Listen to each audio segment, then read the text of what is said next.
Thank you, thank you, thank you. So good to be here. Shotgun shack to the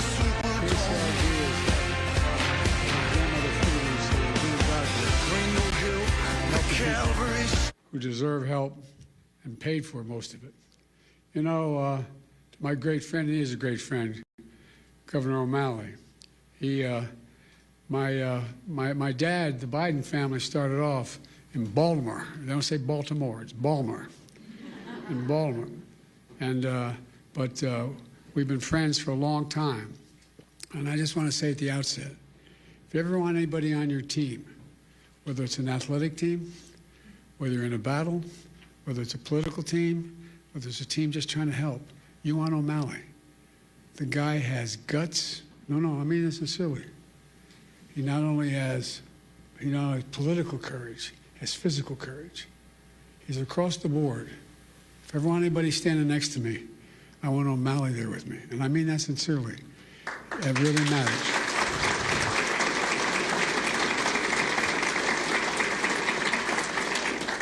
You know, I always kid Maryland because Delaware, the second smallest state, we share the eastern shore of Maryland with Maryland. But we're close friends. And folks, you know, it's no surprise that he did a hell of a job when I asked him to be commissioner of the Social Security. And the reason I did that is not an ordinary transition for a governor. But I knew, I mean this from the bottom of my heart, I knew we needed someone with some guts, some toughness, who'd fight for every single penny that it needed, that would try to restore the integrity of the system. And to everyone here today, I want to thank you, all of you, very much for this award. It means a great deal to me coming from you, and I mean that sincerely. It means a great deal. You're in the front lines every single day. You're helping, you're advocating for your fellow Americans, Americans with disability. It's a big deal. We talk about what happened in the physical side of it if we didn't have Social Security. Think of what the psychic calm it gives so many people who just don't know where to go, don't know how to traverse what needs to be done, or alone. Last fall on the White House lawn, we celebrate the anniversary of the Americans with Disabilities Act. As a United States Senator 400 years ago, I was looking back on it. God almighty, I've been doing this 50 years. It's hell turning 40 years old, anyway. But back in the year 1990, I was the co-sponsor of the Americans with Disabilities Act as a United States Senator. In my view, and I suspect many of you, it was one of the most consequential civil rights laws in American history. That's what got me involved in politics in the first place. Delaware, like Maryland, was one of those states, was a slave state. We had all the vestiges of what was going on back in the day. We were one of those states that still, I remember moving from Scranton, Pennsylvania down to Wilmington, Delaware, and Cole died. My dad moved back to where we could get a job.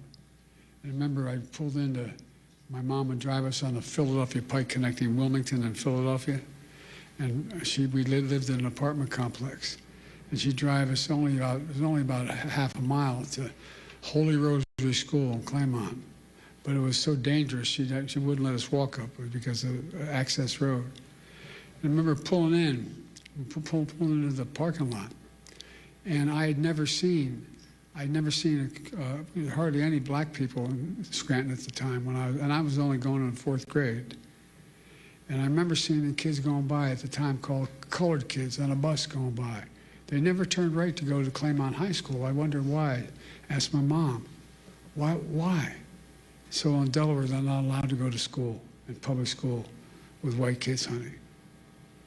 That sparked my sense of outrage as a kid, just like it does. I mean, and these young kids right here can tell you things affect them when they learn about something that's really just unfair and unjust. You know, my dad was an honorable man. And my dad used to have an expression. He said, Joey, your job's about a lot more than a paycheck. It's about your dignity. It's about respect. It's about being able to look your kid in the eye and say, honey, it's going to be okay, and mean it. Well, that's what you're all about.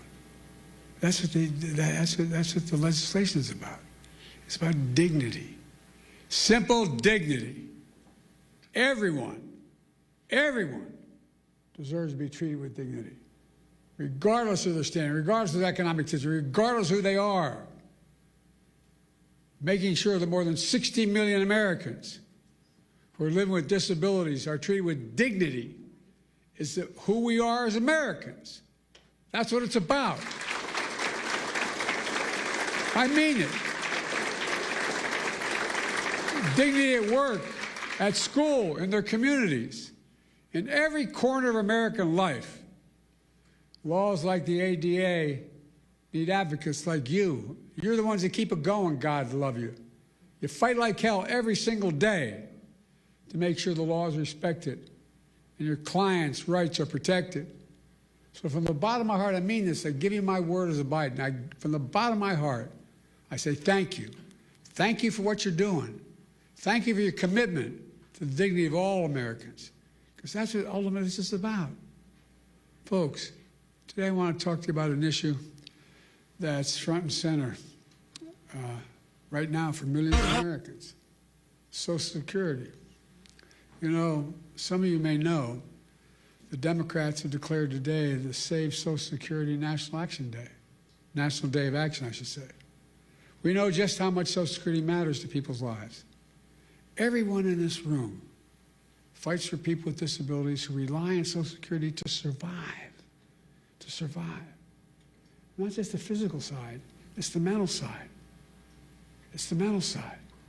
You make sure folks get the benefits they earn after a lifetime of hard work. The work they do is more than just a profession, what you do. It's a calling. It's not just a profession. And Social Security is more than a government program.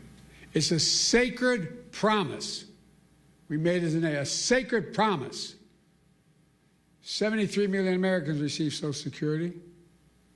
From their first paycheck to their entire life, they pay into Social Security. And in return, they count on Social Security to be for them when they're going to need it. Folks, must never, ever betray that trust or turn our backs on that obligation. That's why during my presidency, we protected Social Security and made it stronger. Martin, the governor, can tell you. We came into office, Social Security Administration had its lowest staffing, she referenced it, lowest staffing levels in 50 years. And demand was going through the roof because of my generation and the baby boom generation reaching the retirement age. So the demands on Social Security increased significantly. Our administration secured nearly $2 billion to reduce the backlogs and improve customer service. We slashed wait times for folks in need who are calling the 1-800 number. We got it down to under 13 minutes. It used to be 3 times that long when we took office. We made it easier for people to get help with their claims online. Reduced how long it takes to review a case. We fixed the appeal system to make it uniform in all 50 states, which made a difference. We strengthened the anti-fraud measures to protect people's identities and to make sure benefits are going to people who actually they belong to. By the way, those 300-year-old folk getting that Social Security, I want to meet them because I like to figure out how they live out. Hell of a thing, man. I'm looking for longevity because it's hell when you turn 40 years old. But as a result, by the time we left office, we had improved every single line of customer service, from applying for disability to filing an appeal to reporting fraud. It all became more efficient and more effective. And I'll bet it made your jobs easier, too, in the process. Now, these achievements may not sound so glamorous to most people, but you know, they're absolutely essential. In my view, one of the most important jobs of any elected official is to make sure the government works for the people, works for all people. It's understandable. They can understand what it is. And then we keep our promises to the people, to all the people. That's exactly what we did, thanks to all of you. Also signed into law the Social Security Fairness Act. That act eliminated 2 unfair rules so public employees wouldn't get shortchanged. The government pension offset and the windfall elimination provision can never come in ever again.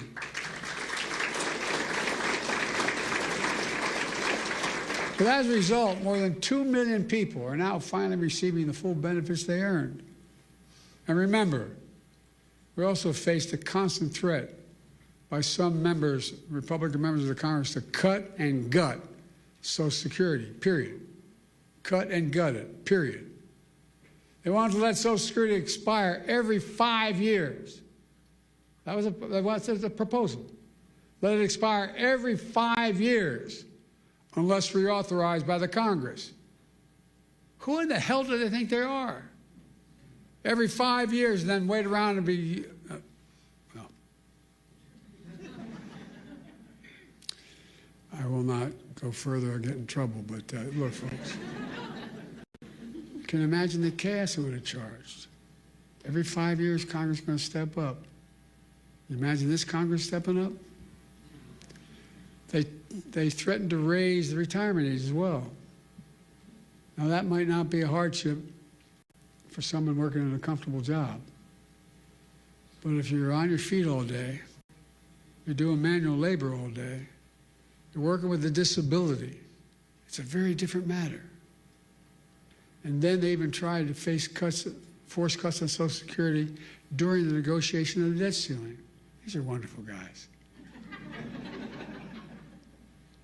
Last time this guy had the job, he raised the debt ceiling because of an enormous and profligate tax cut to the super wealthy. And then he said, look, then they started talking to us, his colleagues. Well, maybe we can do something about Social Security, but we got to do something about the debt ceiling. How are we going to do? We can find the money in Social Security. Unless we do what they wanted to cut Social Security. Not on my watch. We refuse to go along with any of that. Look, Americans have always been able to count on these benefits. And let me pause a second here and say this. We talk about the physical needs that Social Security provides for people, particularly hardworking people, people retired, people on the edge. But the psychological impact is profound. Profound. You're a man or a woman, you're 70s, 80 years old, you're not in good shape, you have a disability, and you hear the check may not come. How do you sleep at night? How do you sleep at night? We lived up in Wilmington in a 3-bedroom split-level home in a new development, 40 homes, with 4 kids and a grandpop living with us. And I remember our headboard was near my dad's, mom's room. And you could tell when Dad was restless. I remember asking one night my mom, what's the matter with Dad? The next morning, she just found out that we're not going to provide insurance anymore where he works. Well, imagine if you're somebody who's been struggling your whole life. You're literally counting on Social Security to buy your food, just to get by. And you hear the threats, what might happen.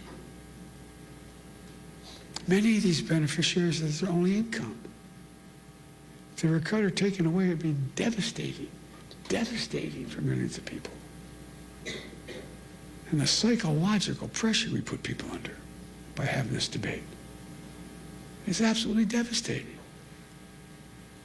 That's why we work so damn hard to make Social Security Administration stronger than it's been in years. And that's why I asked the governor to take over, by the way. But look what's happened now.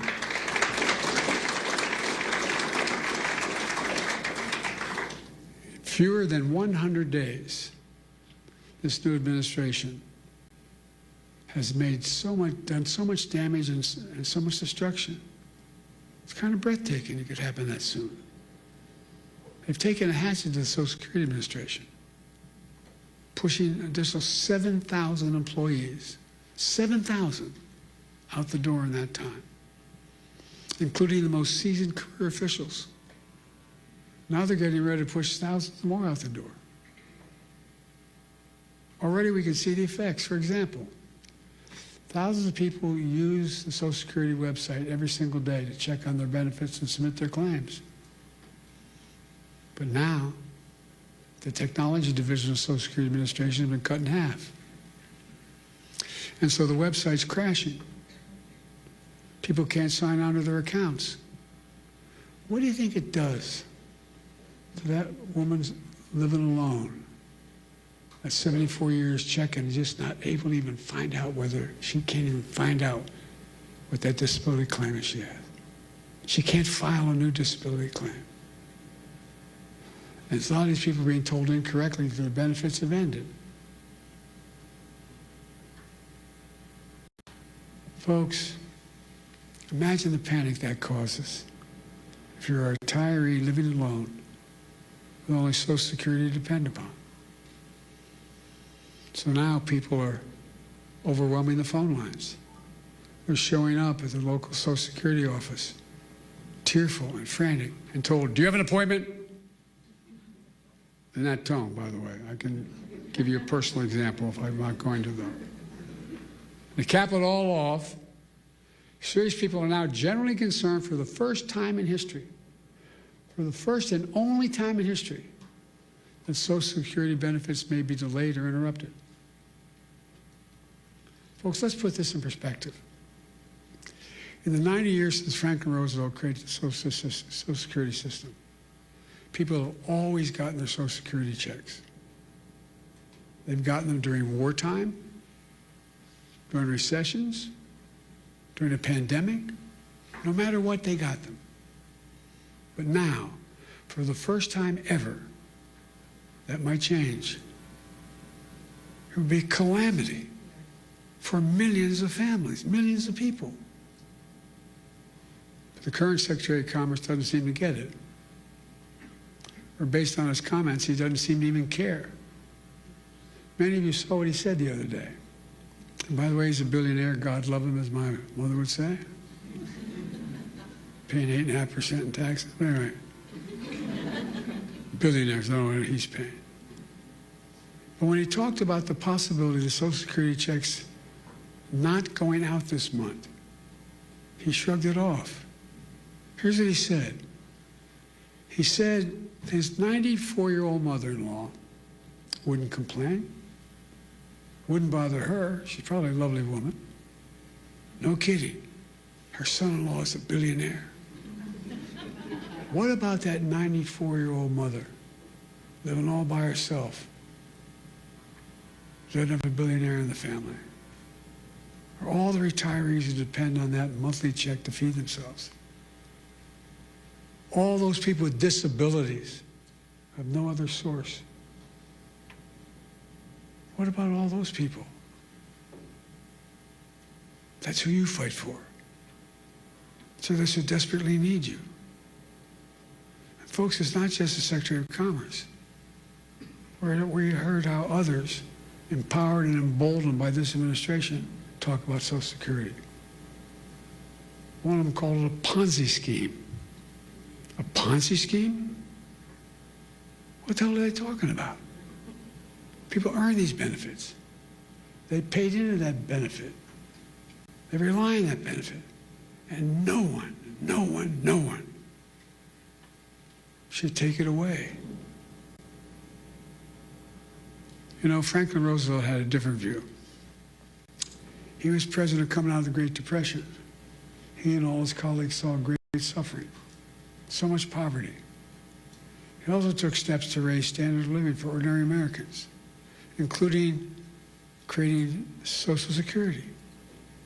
He himself was from a very wealthy family. He didn't need Social Security, but understood how much it would mean to millions of Americans. He knew it would make America stronger in the process, and it has. It makes our economy stronger. It makes the community stronger. It makes families stronger. It gives peace of mind. That's why the vast majority of Americans, including many wealthy Americans, still support, thank God, Social Security. And very wealthy billionaires still support Social Security. They may not rely on themselves, but they know. Social Security deserves to be protected for the good of the nation as a whole. You got to ask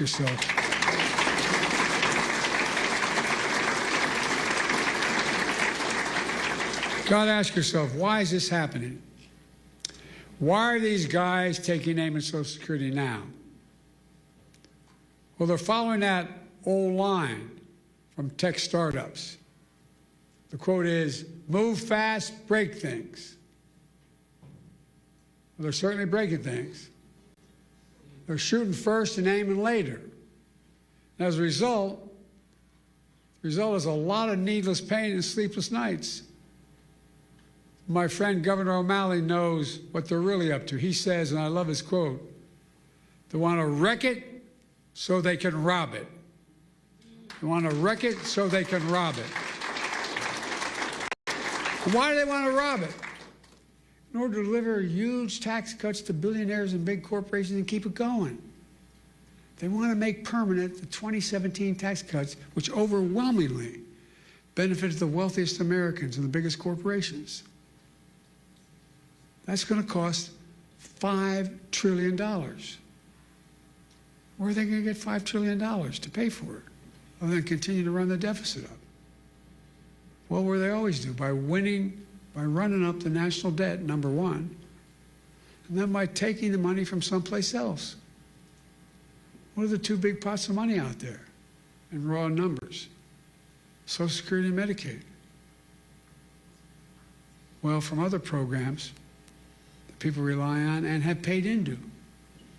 Republicans, or these guys, are willing to hurt the middle class and the working class in order to deliver significant greater wealth to the already very wealthy. Who in the hell do they think they are? I really I mean, just basic decency.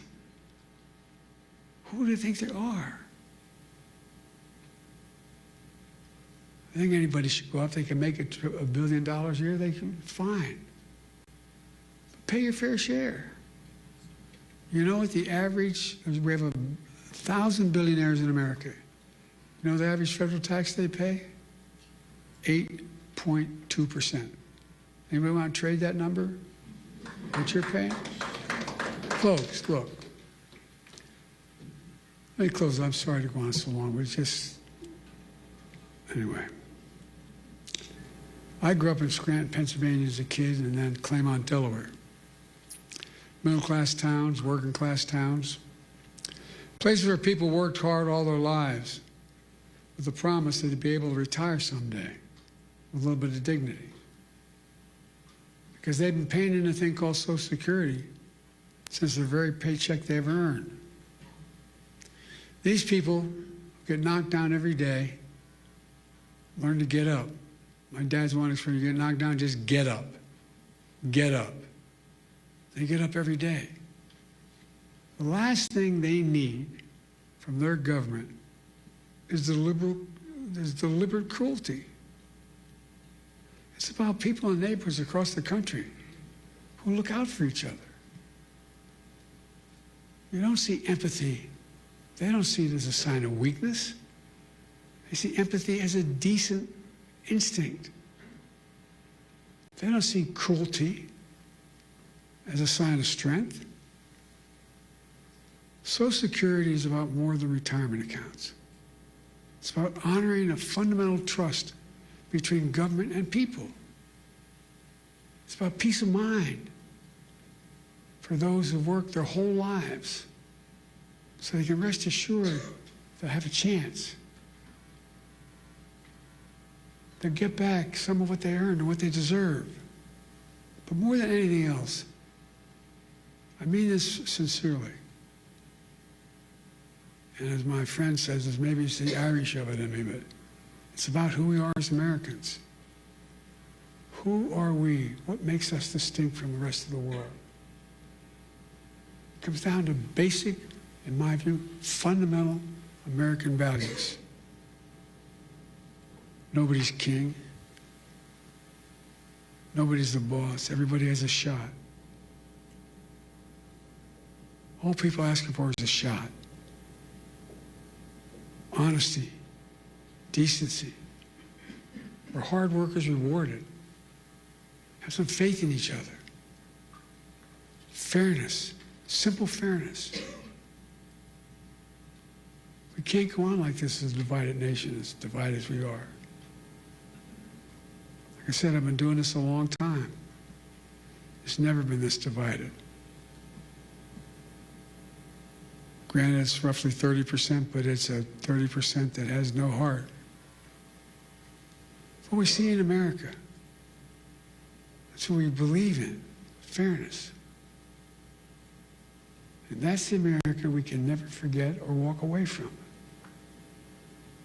Folks, I mean this. I know it sounds trite, but I have to remember who we are. We're the United States of America. The United States of America. The most unique country in the history of the world, and that's not hyperbole. Every other nation was founded because of religion, geography, ethnicity. We're the only nation in the world founded on an ocean. We hold these truths to be self-evident, that all men and women are created equal, endowed by their Creator. That's the one thing united us, an idea. Every other nation was because of a purpose. It's an idea. And how can we fulfill the outcome, the meaning of that idea? We walk away from just basic fundamental decency.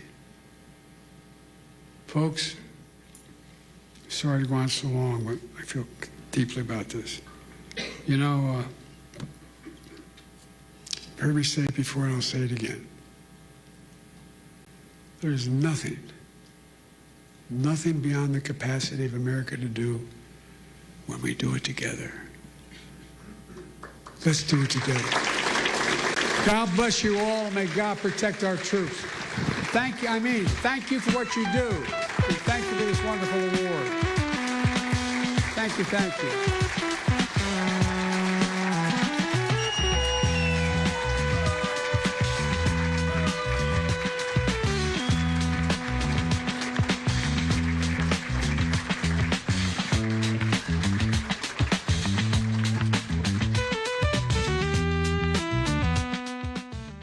All right, there you have it. Former President Joe Biden delivering his first major public address at an event here in Chicago, where he spoke at length about Social Security and the importance of preserving those benefits for millions of Americans across the country.